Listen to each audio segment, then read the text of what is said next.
Hi friends. सो अगर मैं आपसे कहूँ कि चलो किसी ऑफिस प्रॉपर्टी या किसी शॉप में इन्वेस्ट करते हैं जिससे हमको मंथली बेसिस पे रेंटल आता रहेगा, तो आप बोलेंगे बहुत अच्छी बात है, चलो करते हैं। बट उसमें तो पैसे लगेंगे, तो कुछ पैसों का इंतज़ाम करना पड़ेगा। सो ओके, पैसों का इंतज़ाम करते हैं। बट अगर मैं आपको कहूँ कि कोई छोटी शॉप या कोई छोटे ऑफिस में क्यों, let's invest in the best properties of India. So let's से नरीमन पॉइंट का एक्सप्रेस टावर ले लो या बैंगलोर का एम्बेसी टेक विलेज ले लो, उसमें इन्वेस्ट करते हैं। तो आप बोलोगे यार वो तो करोड़ों रुपए लगेंगे, मजाक कर रहे हो। तो मैं आपसे कहूँगा कि करोड़ों रुपए नहीं लगेंगे, सिर्फ 300 रुपये। जी हाँ, 300 रुपीज़ में आप एक्सप्रेस टावर या एम्बेसी टेक विलेज जैसी प्रोमिनेंट प्रॉपर्टीज़, जो कि इंडिया की one of the best properties है, उसमें इन्वेस्ट कर सकते हैं। तो आप बोलोगे कि रोहित तुम वाकई मजाक कर रहे हो। सो फ्रेंड्स, आज हम बात करेंगे एक बहुत ही इंटरेस्टिंग इन्वेस्टमेंट अपॉर्चुनिटी के बारे में, जिसको कहते हैं रीट, REIT। रीट का फुल फॉर्म क्या होता है? Real estate investment trust. Okay, so real estate investment trust या रीट एक ऐसा इन्वेस्टमेंट प्रोडक्ट है through which for as low as 300 rupees आप जो प्रोमिनेंट प्रॉपर्टीज के मैंने बात की थी उसका आप शेयर होल्डर बन सकते हैं। So how does it work?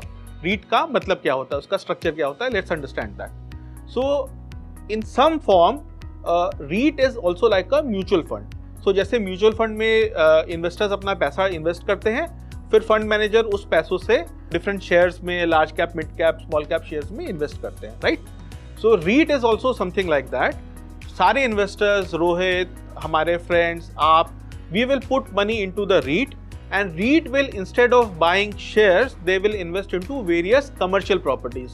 So they will invest into prominent office properties, they will invest into malls, etc. So this is a product through which investors, retail investors for very small sums can participate in office properties, which will give them rental income over a regular basis. So this is how REITs work. So REITs India में relatively new है, although इसका regulations 2014 onwards develop हो रहा था, but first REIT in India got launched only in 2019. तो पिछले 2 साल में ही है, और आज के दिन there are 3 REITs which are available for investment. So which are Embassy REIT, Brookfield REIT and Mindspace REIT. So there are 3 REITs which are available. इसका थोड़ा functionality को डिटेल में समझते हैं. So how does it work? So let's say जैसा मैंने पहले कहा कि सारे investors they will invest into the REIT, उनका पैसा पूल होता है, देन द रीट का इन्वेस्टमेंट मैनेजर विल डिसाइड कि कौन सी प्रॉपर्टी में इन्वेस्ट करना है। तो ये 2 तरीके से वो लोग करते हैं। Either they will by shares of the company जिसमें वो प्रॉपर्टी सिट करता है, तो इसको आप ऐसे भी सोच सकते हैं that REIT is like a holding vehicle. उसके नीचे there are various properties, ABCD, अलग अलग प्रॉपर्टीज होंगी जिसके shares will be owned by the REIT. Second is REIT can give loan to these properties. Okay, so ये जो properties है उसको बनाने के लिए जो बैंक से लोन लेना पड़ता है, वैसे ही REIT भी लोन दे सकता है। So there are 2 ways the REIT is investing into the property. A, it can own shares of the property. B, it can give loan to the property. So these are the 2 major ways in which REIT is actually investing into the properties. So REIT का structure हमने समझा. Now there are some other key features of REITs also which is important for you to understand. जो underlying properties है, they should be 80% of the investment done by the REIT should be in commercial properties. So it can invest in malls, it can invest in office properties. Balance 20% it can invest somewhere else. So 80% you are assured कि आपका पैसे commercial properties में ही invest हो रहा है.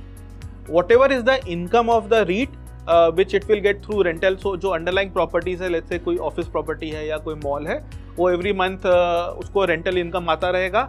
So वो पूरा accumulate होके REIT के पास आएगा।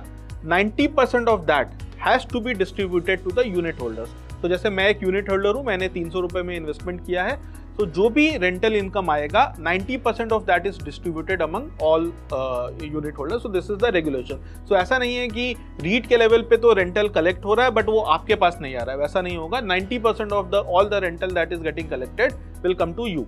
सो फ्रेंड्स, आप बोलेंगे कि ओके अंडरस्टूड कि रीट होता क्या है, बट रोहित ये बताओ कि how will I as an investor make money in the REIT. Okay, so इसके 2 तरीके हैं। फर्स्ट इज आपको ये समझना होगा कि रीट लेवल पे कैश फ्लो कैसे एक्यूमुलेट होता है। तो जैसा मैंने आपको सब बताया था, रीट होता है, उसके नीचे डिफरेंट प्रॉपर्टीज होती है, राइट। नाउ रीट ने प्रॉपर्टीज में कैसे इन्वेस्ट किया, मैंने आपको बताया कि either it can own shares in the property companies or it can give loan to the property companies. Okay, so जो उसका शेयर कैपिटल, शेयर इन्वेस्टमेंट का पोर्शन है, उसके सामने REIT will get dividend because property companies are making income. Okay, जो उसने loan दिया है उसके सामने उसको दो तरह का रिटर्न मिलता है। एक, जो लोन दिया है उसका इंटरेस्ट मिलेगा, बी, जो उसने लोन दिया उसका रिपेमेंट भी आएगा। सो रीट लेवल पे तीन तरह के कैश फ्लो आते हैं। एक आएगा डिविडेंड, जो कि उसने शेयर कैपिटल डाला था उसके सामने डिविडेंड इनकम। दूसरा, उसने जो लोन डाला था उस पर दो तरह के रिटर्न आएंगे, एक इंटरेस्ट रिटर्न आएगा, एक आएगा रिटर्न ऑफ लोन जो उसने दिया है उसका कैपिटल रिटर्न। ओके, ये तीन तरह से रिटर्न आएगा रीट लेवल पे, और ये तीन तरह से जो रिटर्न आ रहा है ये ही इन्वेस्टर को पास बैक मिलता है। ओके, तो when you will get return from the REIT, उसके तीन कंपोनेंट होंगे, एक होगा डिविडेंड, एक होगा इंटरेस्ट, तीसरा होगा रिटर्न ऑफ कैपिटल। अंडरस्टैंड? तो ये हो गया आपका source of regular income that जो भी रीट लेवल पे on a regular basis rental आएगा वो आपको पास ऑन हो जाएगा। As I told you, 90% of all the income that is collected has to be compulsorily passed on to the investor. Second is, अगर growth in property prices होता है जिसके वजह से रीट का प्राइस भी इंक्रीज हो सकता है इन द मार्केट। तो जो रीट में आप इन्वेस्ट करते हैं इट इज ट्रेडेबल, ये मार्केट में स्टॉक एक्सचेंज में ट्रेड होता है, तो इनका price can go up go down. So there is a possibility that एक तो रेगुलर इनकम आपको मिल ही रहा है, there is a chance that the prices of the REIT that you have invested in also go up, और उसको आप मार्केट में ट्रेड कर सकते हैं। You can make some extra income. So these are the two ways you will make income. Let me just share you some data कि ये जो तीन रीट्स आज के दिन में लिस्टेड है इंडिया में, what is the historical performance in terms of giving you returns. If you refer to the graphic on your screen, Embassy has given a annualized payout of roughly 21 rupees. So this पिछले 2 या 3 quarter के performance को हमने आगे project करके annualise किया है। So Embassy has given a return of 21 rupees, Mindspace has given a return of 18 rupees and Brookfield has given a return of roughly 12 rupees for a 12-month period, और उसके सामने उसके करंट जो market prices है वो भी दिए हैं। एंड अगर प्राइस इंक्रीज हो सकता है so that is your extra income. So this is, as I said, like owning a office और अ शॉप, जहाँ पे आपने एक फिक्स्ड अमाउंट इन्वेस्ट किया है, आपको एवरी मंथ या एवरी क्वार्टर के बेसिस पे रेंटल इनकम आता है, और अगर वो शॉप का या ऑफिस का प्राइस इंक्रीज होता है so you can sell and make that extra money. So this is almost similar to investing in a live shop or an office, but at a very very small investment amount of as low as 200 or 300 rupees. So since REIT is a new investment product, let's understand कि इसका taxation impact क्या होता है.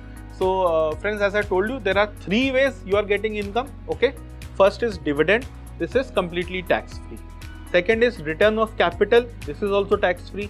Third is interest, so this is taxable, जो आपका normal tax rate है उसके हिसाब से ही इंटरेस्ट इनका टैक्सेबल होगा। So from a tax stand point also it is a good product, because 3 में से जो 2 इनकम स्ट्रीम्स है which is dividend and return of capital, they are tax free, उस पर आपका टैक्स भी नहीं लग रहा है। ओनली इंटरेस्ट पोर्शन जो होगा रिटर्न का उसमें आपका टैक्स लगेगा। And in case you are selling it in the market, the unit, वहाँ पे आपका जो प्रॉफिट होगा, so that is like capital gain, जो शेयर्स पे आपका कैपिटल गेन होता है वही सेम कैपिटल गेन एप्लीकेबल होगा। So friends, we spoke about what is REITs और उसके क्या क्या की फीचर्स हैं। ओके, सो इन कंक्लूजन एक बार क्विकली देख लेते हैं कि what are the advantages of investing in REITs and what are the disadvantages, या जिसको हम बोल सकते हैं pros versus cons. Okay, so pros, जैसा कि मैंने बोला कि to invest in prime real estate properties, this is the best way that a retail investor can invest. Otherwise these properties will be worth crores. आप और हमारे जैसे retail investors, we cannot invest in these properties, but now due to REITs we can invest in these properties for as low as 300 rupees. Okay, second is liquidity. So these units are traded on stock exchange. कभी आपको पैसों की ज़रूरत है, you can directly go and sell in the market and you can get your money. अभी इसी के सामने इमेजिन कीजिए कि आपने एक्चुअली किसी शॉप में या ऑफिस में इन्वेस्ट किया होता, आपको अर्जेंटली पैसों की ज़रूरत होती, तो आप वेरी क्विकली ओवरनाइट बेसिस पे तो वो प्रॉपर्टी नहीं बेच पाते, आपको कोई बायर ढूंढना पड़ता, नेगोशिएट करते थोड़ा टाइम लगता। बट रीट्स तो डेली ट्रेड होते हैं स्टॉक एक्सचेंज पे, you can just go and directly sell. Okay. Third is you will get on a regular basis you will get your cash flow. So we just spoke ki on an annualized basis what is the historical trend of these REITs giving returns. So वो हमने देखा, there is a return. Fourth is, and which is very important to understand, your portfolio is diversified. आप किसी एक property में जब invest करते हैं, सो लेट्स से आपने किसी मुंबई में या दिल्ली में कोई शॉप खरीदा, ऑफिस खरीदा, तो it is concentrated. There is only one property that you are holding. But these REITs they are investing into multiple properties. So let's say कोई एक मार्केट उतना अच्छा नहीं कर रहा है, वहाँ पे रेंटल रेट्स वगैरह कम हो गए हैं, so but some other market is doing well, so your risk is also diversified. So that is one of the very important key features of REITs. Okay. What are the cons now? What are the disadvantages? So like any other office property that you will invest in, the risk of occupancy is there. So let's say कल को tenants कम हो जाते हैं या उस area में rentals कम हो जाते हैं, तो obviously REIT will also get less cash flows, और वो जो आपको पास ऑन करेगा वो भी कम हो जाएगा. So occupancy risk, rental risk is there. Second is, which is not that much also of a risk as of now, but still we should highlight that there are only 3 options as of today in India. So as I told you, there is Embassy REIT, there is Brookfield REIT and there is Mindspace REIT. कुछ और REITs भी हैं pipeline में जो hopefully over the next couple of years will come. So that will increase the number of options that the investor has, that you and I have. But as of now, there are only 3 REITs which are there. So friends, this is broadly that we spoke about what are the key features of REITs. Why it makes sense for a retail investor like you and me to invest in REITs, और क्या फायदे या नुकसान या pros and cons है REITs के. So I hope this was an informative video for you, and if you have to invest in REITs, you know what to do. You can go to our website kotakcherry.com, and or you can download our apps. This is absolutely free for you. You can be investment ready in very few number of clicks. So once you go inside the website or inside the app, जो section है जहाँ पे आप shares purchase या cell करते हैं, आपको उसी सेक्शन में जाना है. You have to search for these 3 REITs and then you can invest. You can invest in as low as 1 unit, which will be approximately 300 to 350 rupees. आप उसमें इन्वेस्ट करके you can become a proud owner of key properties in India. So thank you so much. Please do like our video, do subscribe to our channel, and if you feel this was informative, please do share with your friends also. That's it for today.